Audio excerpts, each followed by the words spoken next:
Hello everyone, कैसे हैं आप सभी लोग। उम्मीद करता हूं आप सभी एकदम मस्त होंगे और अपनी पढ़ाई लिखाई अच्छे से कर रहे होंगे। तो स्वागत है आप सभी के आपके अपने से परिवार टॉपर्स वे पे। तो जैसा कि आप सभी को पता है कि हम लोग class 12th biology chapter 1 start कर चुके हैं और पिछले क्लास में हम लोग क्लास 12th बायोलॉजी का इंट्रोडक्शन क्लास देखा था। आज हम लोग इसका लेक्चर 1 देखने वाले हैं, अर्थात आज से प्रॉपर रूप से हम अपना क्लास 12th बायोलॉजी चैप्टर 1 का चैप्टर स्टार्ट कर रहे हैं, जिसका नाम क्या है, जीवों में जनन, यानी कि रिप्रोडक्शन इन ऑर्गेनिज्म। ठीक है, और इस चैप्टर में आज की क्लास में हमें पढ़ना क्या है, तो देखिए आज की क्लास में हमें मुख्य रूप से दो चीजों के बारे में पढ़ना है। पिछले क्लास में तो आप लोगों ने परिचय अच्छे से पढ़ लिया है, ठीक है, आप लोग ये जान चुके हैं कि इस चैप्टर में हमें क्या क्या पढ़ना है, ठीक है, परिचय वाले में। तो इसका इंट्रोडक्शन हम लोग पिछले वीडियो में देख चुके हैं। आज के वीडियो में हम लोग पढ़ेंगे ऑर्गेनिज्म क्या है, यानी कि जीव क्या है, ठीक है, क्योंकि चैप्टर के नाम ही है ना जीवों में जनन, तो हमें जानना जरूरी है कि जीव क्या है, इनकी उत्पत्ति कब हुई, ठीक है, इस सब के बारे में जानना जरूरी है। और उसके बाद जानेंगे हम लोग आज ही की क्लास में लाइफ स्पेन, यानी कि जीवन अवधि के बारे में, और बिल्कुल आसान भाषा में समझेंगे। आपको रटने की मतलब जरूरत नहीं पड़ेगी, इतना आप हम पे विश्वास करिए कि हम आपको इस लेवल से समझाएंगे कि चीजें यहीं पे आपको याद हो जाएंगी। बस एक बार रिवीजन कर लोगे तो सारी चीजें क्लियर आपकी हो जाएंगी, ठीक है। तो चलिए बिना देरी किए हुए शुरू करते हैं हम लोग आज के अपने इस क्लास को। तो सबसे पहले देखिए चैप्टर का नाम है जीवों में जनन, तो हम लोग शुरू करते हैं जीवों से ही कि जीव आखिर है क्या, ठीक है, इसकी उत्पत्ति कब हुई थी। तो अगर बात की जाए जीवों के बारे में, तो देखो जीव क्या है, ठीक है, जीवों की यदि हम लोग बात करें, यानी कि ऑर्गेनिज्म की, कि ऑर्गेनिज्म क्या है, तो क्या बताओगे। तो जीव क्या है, तो एक ऐसा प्राणी जिसमें क्या हो, जीवन हो, और जीवन से संबंधित जिसमें चीजें हो रही हो, उसे हम लोग क्या कहेंगे, जीव कहेंगे। जैसे कि मान लो एक हम लोग यहाँ पे कोई प्राणी ले लेते हैं, ठीक है, ये मान लो कि क्या है, एक मनुष्य है, और इस मनुष्य में यदि क्या चीजें हो, इसमें यदि श्वसन हो, ठीक है, इसमें श्वसन हो, इसमें पाचन हो, ठीक है, पाचन की क्रिया हो, इसमें पोषण ये करता हो, ठीक है, ये क्या करता हो, पोषण करता हो, और इसमें और भी उपापचयी क्रियाएं होती हो, उपापचयी क्रियाएं होती हो, उपापचयी क्रिया यानी मेटाबॉलिक एक्टिविटीज होती हो, तो इस व्यक्ति को हम लोग क्या कहेंगे, जीव कहेंगे। यदि ये जनन करता हो, ठीक है, जनन करता हो, तो भी इसे हम लोग क्या कहेंगे, जीव कहेंगे। अब देखो ये सारी चीजें कोई व्यक्ति कर रहा है, चाहे कोई जीव कर रहा है, कोई प्राणी कर रहा है, तो उस प्राणी को हम लोग क्या कहेंगे, जीव कहेंगे, ठीक है।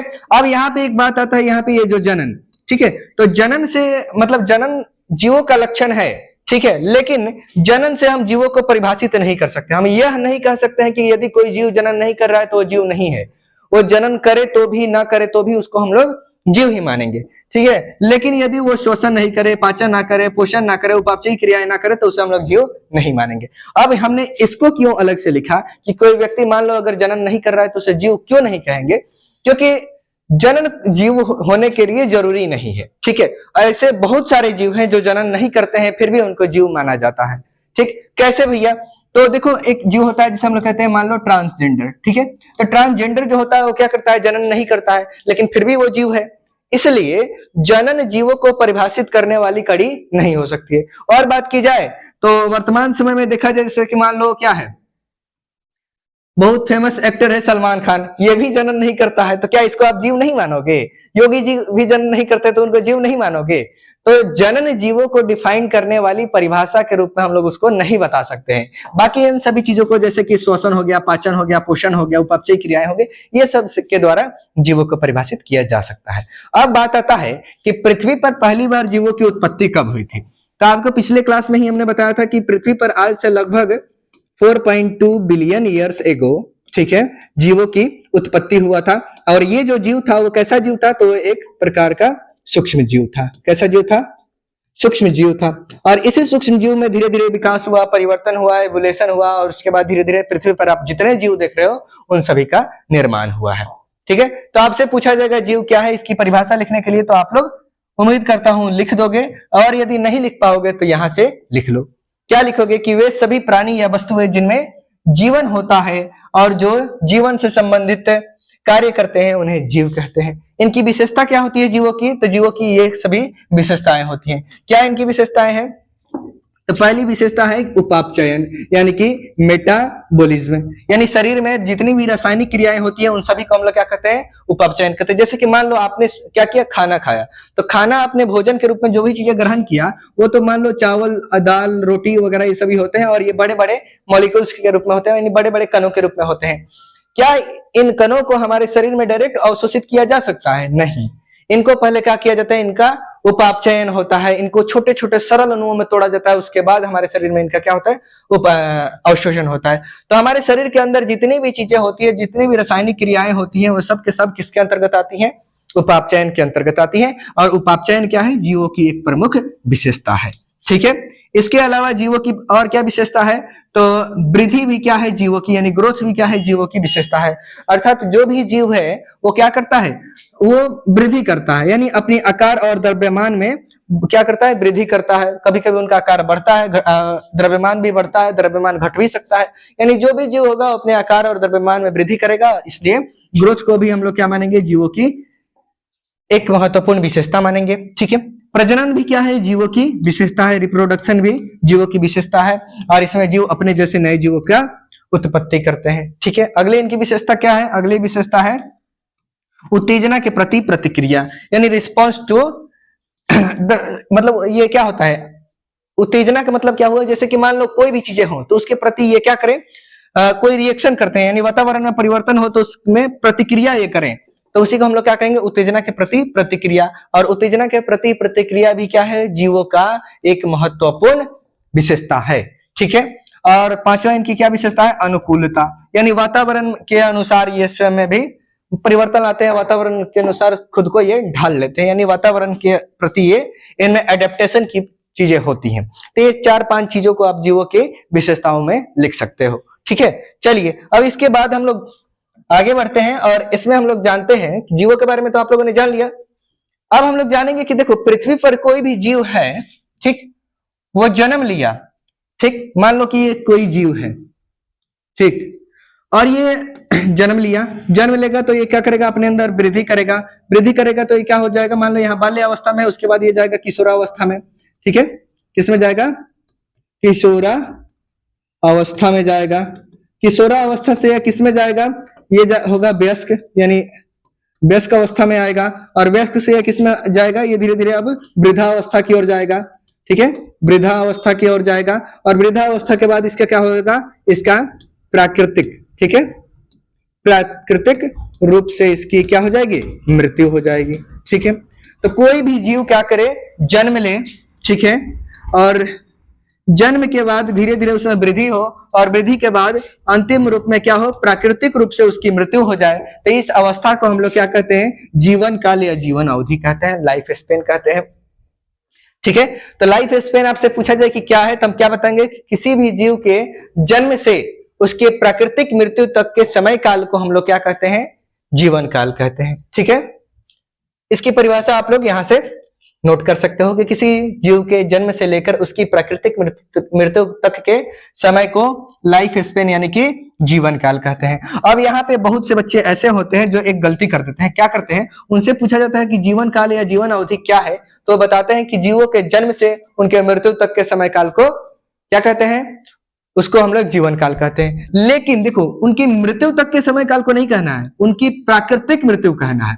क्यों कहना है प्राकृतिक मृत्यु, क्योंकि देखो मान लो अगर ये कोई व्यक्ति है, जन्म लिया, ठीक है, ये जिया, मान लो 20 साल तक ये क्या किया, खूब अच्छे से ग्रोथ किया, अपना जीवन जिया। 20 साल बाद इसने खरीदा एक कोई बाइक, मान लो इसने खरीदा बुलेट, ठीक है, और खूब फुल स्पीड में लेके जा रहा था, किसी ट्रक में मार दिया, वही ट्रक इसका जिरक्स रोड पे जिरक्स करके इसको चली गई, और इसकी मृत्यु हो गई मान लो 20 साल की उम्र में ही। ठीक है, 20 साल की उम्र में इसकी मृत्यु हो गई, तो क्या ये इसके जन्म से लेकर के इसके 20 साल की जो समय है, इसको हम इसका जीवन काल कहेंगे? नहीं कहेंगे।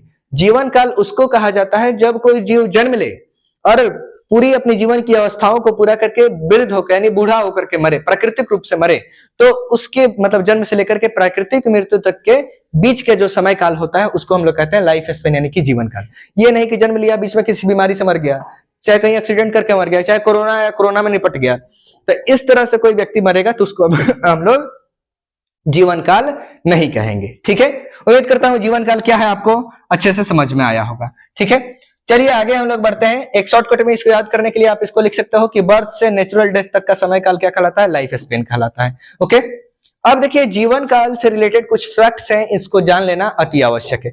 पहला फैक्ट इसमें हमें क्या जानना है कि प्रत्येक जीव का जीवन काल अलग अलग होता है। ठीक है, यानी कि पृथ्वी पर जितने भी जीव हैं सबका जीवन काल क्या होगा? अलग अलग होगा। कोई जरूरी नहीं है कि मान लो अगर मनुष्य कोई है 60 साल जी रहा है तो ये जरूरी नहीं है कि अगला कोई जीव, जैसे मान लो कुत्ता है तो वो भी 60 साल ही जिएगा। सब जीव का जीवन काल अलग अलग होता है। अब कैसे सबका अलग अलग होता है तो इसको हम लोग एक अच्छे से यहाँ से फ्लोट चार्ट के अंतर्गत देख सकते हैं। यहाँ पे आप लोग देखिएगा कि ये एक हाथी है, ठीक है, एलिफेंट है, और इस एलिफेंट का जीवन काल कितना होता है? तो लगभग ये 50 से 70 वर्ष जीती है।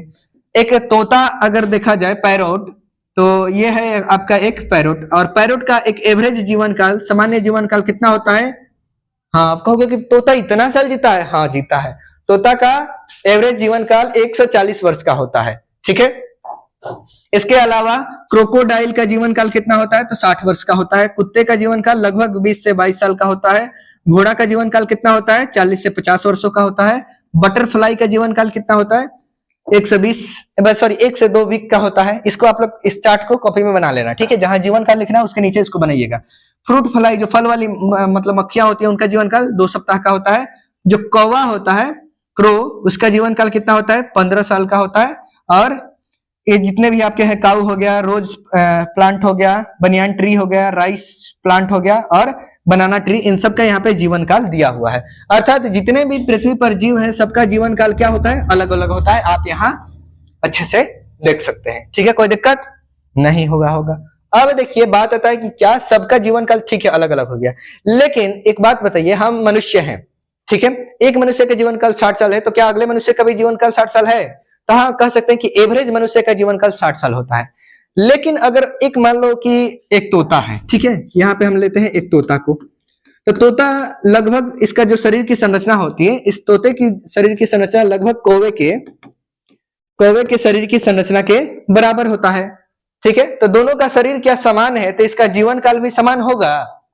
ये प्रश्न पूछता है कि क्या जीवों का जीवन काल उनके शरीर के आकार पर निर्भर करता है? तो इसका जवाब क्या दीजिएगा आप लोग, बताओ। देखो यहाँ पे हम देख रहे हैं कि एक तोता है और एक कौवा है, ठीक है, और दोनों का अगर स्ट्रक्चर आप देखोगे तो दोनों लगभग एक जैसे ही, दोनों का शरीर के मतलब जो साइज होता है लगभग एक बराबर है। तो क्या जितना साल ये तोता जिएगा उतने साल ये कौवा जीता है? नहीं। तो हम लोग क्या लिखेंगे कि जीवों का जो जीवन काल होता है उनके शरीर के आकार पर निर्भर नहीं करता है। क्यों नहीं करता है? एग्जाम्पल हम बताएंगे कि जो तोता होता है इसका जीवन काल कितना होता है? 140 वर्ष का होता है, और कौवे का जीवन काल लगभग कितना होता है? 10 से 15 वर्षों का होता है। ठीक है, तो शरीर का आकार तो लगभग सेम है, लेकिन इनके जीवन काल में बहुत बड़ा डिफरेंस देखने को मिलता है। इसलिए हम लोग कह सकते हैं कि जीवों का जीवन काल उनके शरीर के आकार पर निर्भर नहीं करता है। ठीक है, life span does not depend on the body size. ठीक है, चलिए इसको भी आप लोग अच्छे से नोट कर लीजिएगा। एक और एग्जांपल हम लोग देख सकते हैं, जैसे कि मान लो एक हाथी ले लेते हैं, ठीक है, और एक मनुष्य ले लेते हैं, ठीक है, एक मनुष्य ले लेते हैं। अब इन दोनों के शरीर में देखा जाए तो बहुत अंतर होता है। ठीक है, जैसे हाथी बहुत विशालकाय होती है, मनुष्य एक सिंपल सा प्राणी है, तो हाथी का भी एवरेज जीवन काल हम देखें तो वो भी कितना होता है? 60 ईयर्स का होता है, और मनुष्य का जीवन काल कितना होता है? 60 ईयर्स का होता है। तो शरीर का आकार बराबर हो तब भी जीवन काल क्या होगा? बराबर नहीं होगा। और शरीर का आकार यदि अलग हो तब भी जीवन काल बराबर हो सकता है। मतलब जीवों के शरीर के आकार पर उनके जीवन काल का कोई भी महत्व नहीं है। ठीक है, चलो आगे जानते हैं हम लोग।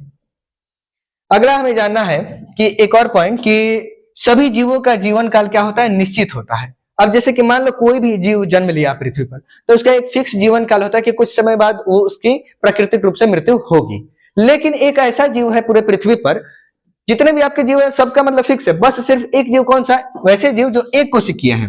ठीक है, एक कोशिकीय जो जीव होते हैं उनका प्राकृतिक मृत्यु नहीं होता है, अर्थात उनका जीवन काल फिक्स नहीं होता है। अब काहे नहीं होता है, आइए देखते हैं हम लोग।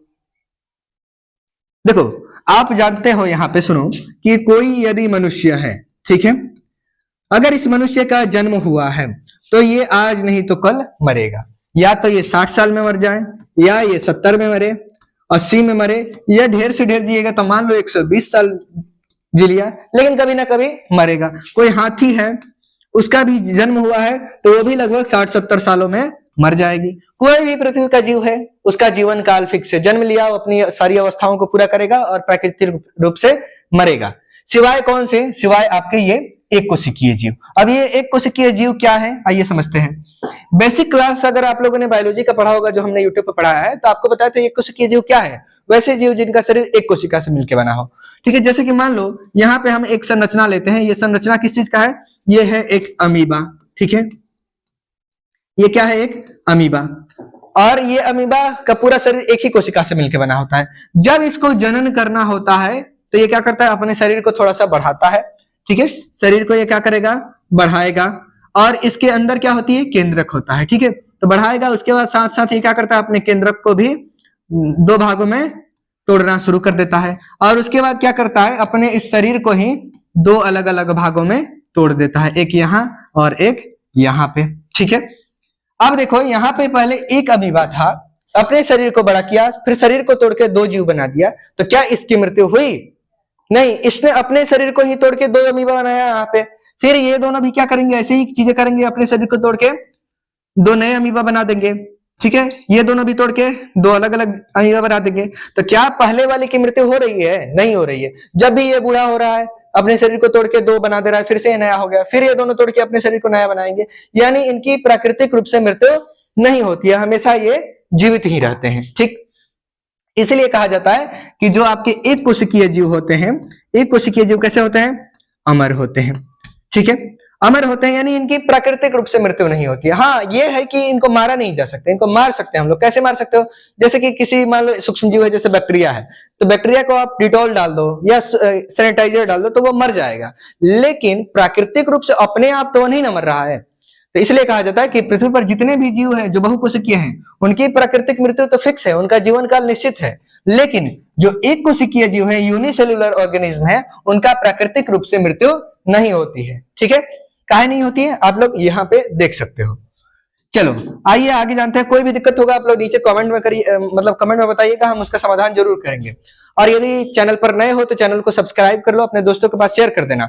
इस चैनल पर हम लोग पूरे साल भर आपके क्लास 12th बायोलॉजी और फिजिक्स केमिस्ट्री जितने भी सब्जेक्ट हैं उस सबको फ्री ऑफ कॉस्ट पूरा सिलेबस पढ़ाने वाले हैं, ठीक है। जितने भी बड़े बड़े चैनल का नाम सुनते हो आप लोग, वो आते हैं, एक चैप्टर पढ़ाएगा लो, उसके बाद फिर कन्वर्ट करेगा, बच्चों आ जाओ कोर्स लेने। लेकिन इस चैनल पर हम लोग पूरे साल भर पूरा आपका सिलेबस फ्री ऑफ कॉस्ट पढ़ाने वाले हैं, इसलिए चैनल को सब्सक्राइब करके अपने दोस्तों के पास शेयर कर दो और अच्छे से अपना तैयारी करो, ठीक है। चलिए आगे हम लोग बढ़ते हैं। और देखो यहाँ पे आपने जाना कि सभी जीवों का जीवन काल क्या होता है? निश्चित होता है, एक कोशिकीय को छोड़ के। अब देखो इधर एक और बात हमें बताओ कि पृथ्वी पर आप लोग जानते हो कि जीवों की उत्पत्ति क्या हुई है? आज से लाखों करोड़ों वर्ष पहले हुई थी, ठीक है। जैसे कि मान लो मनुष्य की भी उत्पत्ति माना जाए तो मनुष्य की उत्पत्ति आज से लगभग लाखों वर्ष पहले हुई होगी, ठीक है। ये मनुष्य है, इसकी उत्पत्ति लाखों वर्ष पहले हुई होगी। और आप जानते हो कि मनुष्य का भी जीवन काल क्या है? निश्चित है। यानी ये मनुष्य जन्म लिया है, ठीक है, तो कुछ दिनों बाद इसकी मृत्यु होना तय है। मान लो ये जन्म लिया 1995 में, ठीक है। कुछ दिनों बाद मान लो लगभग ये 2050 आते आते इसकी मृत्यु हो जाएगी। कोई जीव है, मान लो ये मनुष्य ही है, ये जन्म लिया कब?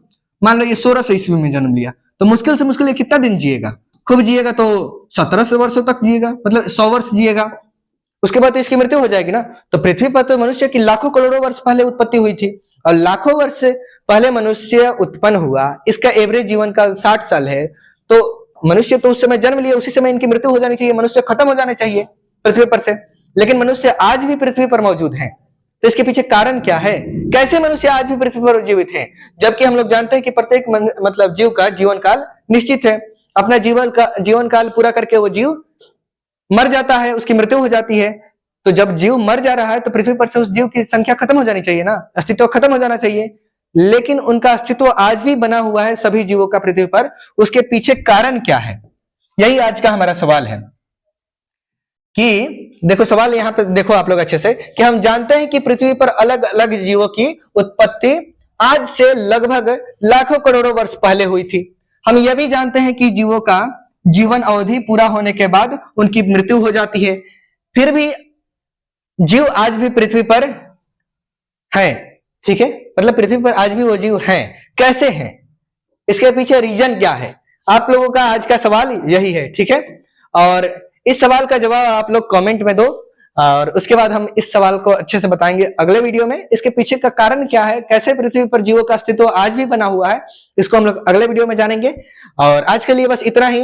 वीडियो को देखने के लिए आप सभी का बहुत बहुत धन्यवाद। और चैनल पर अगर नए हो तो चैनल को सब्सक्राइब कर लो, इस वीडियो को लाइक कर देना और अपने दोस्तों के पास शेयर कर देना, ठीक है। इस पर हम लोग पूरे साल भर आप लोग को बिल्कुल फ्री ऑफ कॉस्ट चीजें पढ़ाने वाले हैं, तो आप लोग अच्छे से पढ़िए और चैनल को अपना प्यार और सपोर्ट बनाए रखिएगा, ठीक है। इस पीडीएफ को कहां से आपको मिलेगा, तो नीचे आपको हम इस वीडियो के डिस्क्रिप्शन में एक लिंक देंगे, वहां से क्लिक करके आप ग्रुप होगा या चैनल होगा उसको ज्वाइन कर लेना, वहां आपको इस चैप्टर की पूरा पीडीएफ आपको मिल जाएगा, ठीक है। चलो आज के लिए इतना ही, मिलते हैं अगले वीडियो में, तब तक के लिए जय हिंद।